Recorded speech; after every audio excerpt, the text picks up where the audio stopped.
Welcome back to vectors and vector calculation here in this basic linear algebra refresher. What is a vector? It's a really important question to start with. It's the first mathematical understanding that we need to dive into later into network theory and input-output modeling.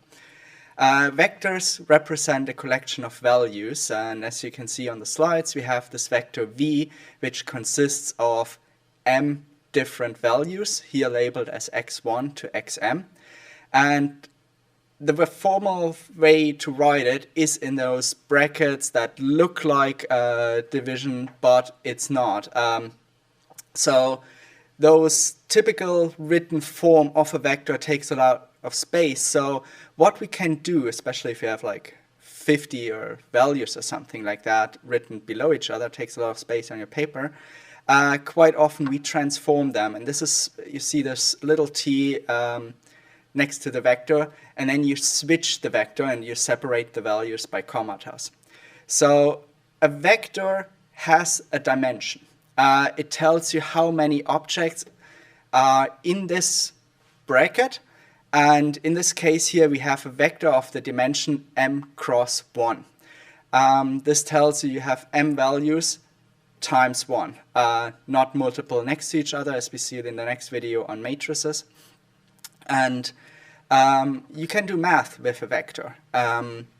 First of all, you can do the regular addition that you know from not vector matrices.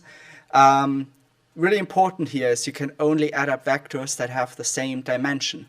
So you can add up the vector with the dimension m cross 1 with the vector b, which has the same dimension, to end up at the vector c. And all of them have the same dimension. So what you would do here is you take the first element of the vector a, add it to the first element of vector b, and you end up with the first element of vector c. So you do m times the same calculation as you would do without a vector. So quite simple thing. And because we can do addition of vectors, we can also do subtraction of vectors. The vector c minus the vector a gives vector b. So nothing really fancy here. Things get a little bit more interesting if we do multiplication, and here be careful. We will dive into that later on in matrix operations when things get a little bit more messy. But at this point, a vector can only be multiplicated with a scalar. A scalar is a single number, and so you scale the vector. So let's say you have this vector a here and the scalar of 6. Then you multiply every element in the vector with factor 6 to end up this scaled vector a. The multiplication of the vector a and b, as you would do regularly with like thinking about, oh, we do the same kind of multiplications without vectors as in normal math. This is not possible.